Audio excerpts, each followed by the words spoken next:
Hello, YouTube. I recently finished reading the book of Kohelet, and I'm going to refer to it as that because I think that there's some unfortunate Christian connotations which have been associated with the word Ecclesiastes. Now, the Hebrew word Kohelet means gathering or assembly, so it can refer to Kohelet, the author of the book, gathering wisdom or gathering people in order to hear his wisdom. And it was translated as Ecclesiastes into Greek, based on the word ecclesia, which means assembly. That word was used to refer to the assembly of the Greek government. And the early Christian church had the temerity to co-opt the word ecclesia to refer to their little house churches. And it's because of that that some Christian translations of the Old Testament translate Kohelet as the word preacher, which is not what it's conveying. Now, what I wanted to get to in Kohelet is it seems that there's either an extreme skepticism toward the existence of an afterlife or the denial of such altogether, and even possibly as a negative outlook at people who want to pretend that one exists. This is from chapter 2, verses 12 through 17 and verse 24.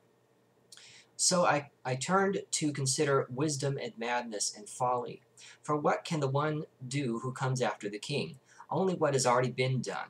Then I saw that wisdom excels folly as light excels darkness. The wise have eyes in their head, but fools walk in darkness. Yet I perceived that the same fate befalls all of them. Then I said to myself, what happens to the fool will also happen to me. Why then have I been so very wise? And I said to myself that this also is vanity. For there is no enduring remembrance of the wise or of fools, seeing that in the days to come all will have been long forgotten. How can the wise die just like fools? So I hated life, because what is done under the sun was grievous to me. For all is vanity and a chasing after wind. There is nothing better for mortals than to eat and drink and find enjoyment in their toil. So he doesn't have a very positive outlook toward the idea of death being a great equalizer with people who may be categorized as righteous or wicked. In the end, he sees that as arbitrary. This is from chapter 3, verses 18 through 22. I said in my heart with regard to human beings that God is testing them to show that they are but animals. For the fate of humans and the fate of animals is the same. As one dies, so dies the other. They all have the same breath, and humans have no advantage over the animals, for all is vanity. All go to one place. All are from the dust, and all turn to dust again. Who knows whether the human spirit goes upwards and the spirit of animals goes downwards to the earth? So I say that there is nothing better than that all should enjoy their work, for that is their lot. Who can bring them to see what will be after them? Now, the word used regarding humans and animals sharing the same breath is ruach, and it can refer to spirit, wind, or breath. And in this case, it's referring to an animating breath given to these creatures by God. It's what keeps them alive. And the exact same word, ruach, is used when it talks about who knows whether the human spirit goes upwards and the spirit of animals goes downwards to the earth. It's the exact same word.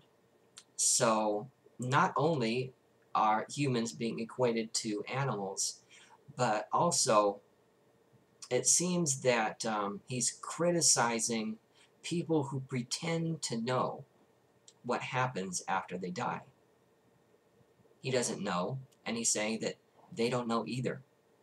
They're just pretending. And here's another example of ruach referring to the animating breath from God. This is also from Kohelet, chapter 11, verse 5. Just as you do not know how the ruach comes to the bones in the mother's womb, so you do not know the work of God who makes everything. And of course, Genesis chapter 2, verse 7.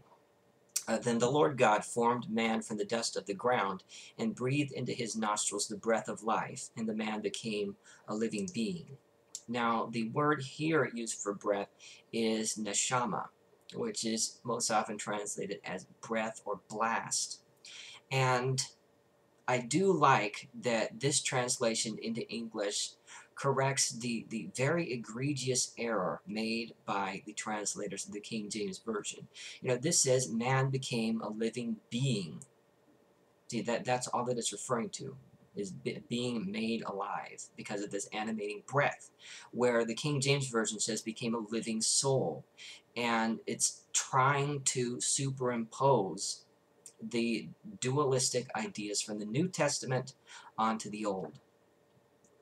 And this is from Genesis 3:19, after Adam and Eve have been cast out of the garden.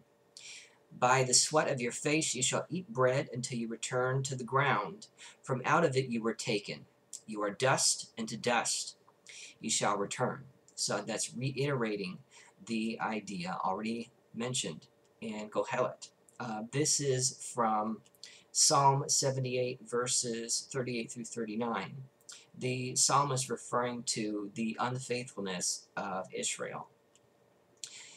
Yet he, being compassionate, forgave their iniquity and did not destroy them. Often he restrained his anger and did not stir up all his wrath. He remembered that they were but flesh, a ruach that passes and does not come again. So this is referring to humans as only corporeal beings, and the only thing keeping them alive is the ruach from God. This is from Job chapter 7, verses 7 through 10. Remember that my life is a ruach. My eye will never again see good. The eye that beholds me will see me no more. While your eyes are upon me, I shall be gone. As the cloud fades and vanishes, so those who go down to Sheol did not come up. They return no more to their houses, nor do their places know them anymore. More on Sheol in a little bit. This is from Job 34, verses 12 through 15. Of a truth, God will not do wickedly, and the Almighty will not pervert justice. Who gave him charge over the earth, and who laid on him the whole world? If he should gather his ruach to himself, and gather to himself his neshama, all flesh would perish together, and all mortals return to dust. So, the only thing that's keeping them alive, these corporeal beings, is the breath from God.